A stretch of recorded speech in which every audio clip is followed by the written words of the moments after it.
En este video vamos entonces a empezar a estudiar las funciones trigonométricas y con ello el sistema sexagesimal, también conocido como la expresión de los ángulos en grados.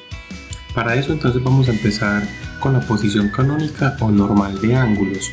¿De qué consta esta posición? Consta de tres elementos principalmente, y es que el ángulo está construido en el plano cartesiano. El origen del plano, o sea el punto 0,0, es el vértice del ángulo, como lo estamos viendo aquí en la imagen, ¿sí?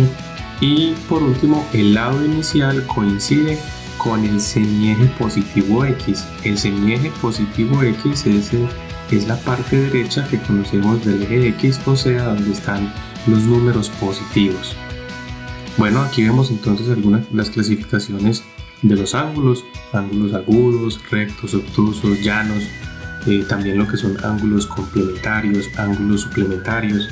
Está también lo que es el ángulo cuadrantal. Un ángulo cuadrantal es un ángulo en posición normal, pero tiene el lado final en algún semieje del plano cartesiano.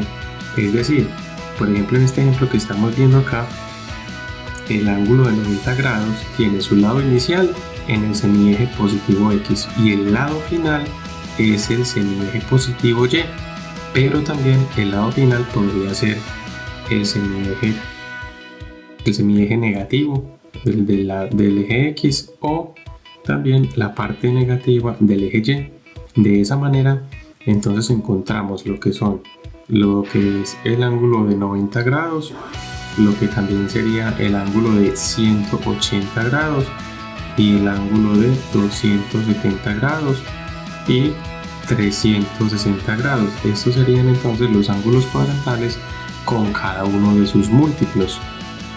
Un ángulo negativo entonces también es algo nuevo que vamos a empezar a estudiar. Hasta el momento siempre se han trabajado ángulos positivos, los que son en el sentido izquierdo del plano cartesiano. Esos son normalmente los ángulos positivos, conocido también en el sentido contrario de las manecillas del reloj.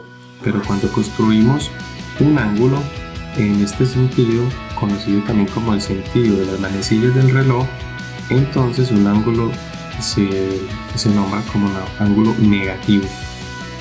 Un ángulo coterminal al mismo tiempo son dos o más ángulos que tienen el mismo lado final. Veamos este ejemplo: el ángulo de 150 grados, este es su lado final, pero al mismo tiempo, por ejemplo, un ángulo de 510 grados sería el mismo ángulo del 150 grados, y este de menos 210 grados sería pues como el mismo ángulo.